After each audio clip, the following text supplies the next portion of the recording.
Jewe ikintu nama mvuga nsanzwe ndi n'umu agronome kenshi nko mu bintu bijanye n'uburimyi n'ubworozi byo barabihamagara ko abantu boja hamwe kugira ngo bakore, ariko nibaza ko naho yoba ari mu bindi kuja hamwe birafasha kuko bifise utumaro twinshi.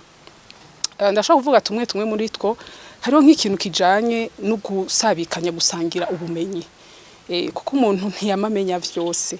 Iyo rero mugiye hamwe birafasha muri ubwo bumenyi mwose akagira icazanye ico ashoboye bagashira hamwe hama ibikorwa bigashobora kugenda neza.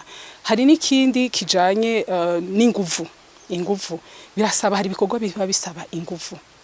Mugihe rero abantu bagiye hamwe mwese akazana inguvu birafasha, biratera intege abantu bagakora neza. Nk'ibikorwa vy'uburimyi n'ubworozi vyovyo biba bisaba ko abantu baja hamwe kugira ngo za nguvu baziteranire bazishire hamwe. Ego ikindi naco nuko iyo hageze aho usanga abantu bafasha batera nkunga nkuko babivuga nka mu Rwanda, biroroha cyane iyo bagiye gukora n'abantu bishize hamwe, kuko vyerekana hariho ikintu c'icizere kizamwo bikaca vyerekana ko kuba abantu bafise ishaka. Ariko iyo umuntu ariko akora ukwiwe biragoye kunamukorera ca cizere avuga ati mbega hamwe no muhana y'amafaranga akaca yigira.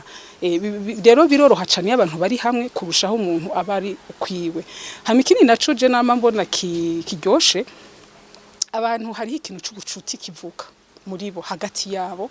Ko ngiye kuraba nk'ijya dufasha ama koperative menshi, reka mfatire kuri Giriteka tuko turavuga, hariho benshi naho twoja mu Banyarwanda cyangwa mu Barundi batari banazinanye, ariko ubunye barazinanye. Iyo hageze ibyo gufashanya, hageze umuntu hagize ikibazo baja hamwe bagafashanya, naco ni ikintu ciza cyane.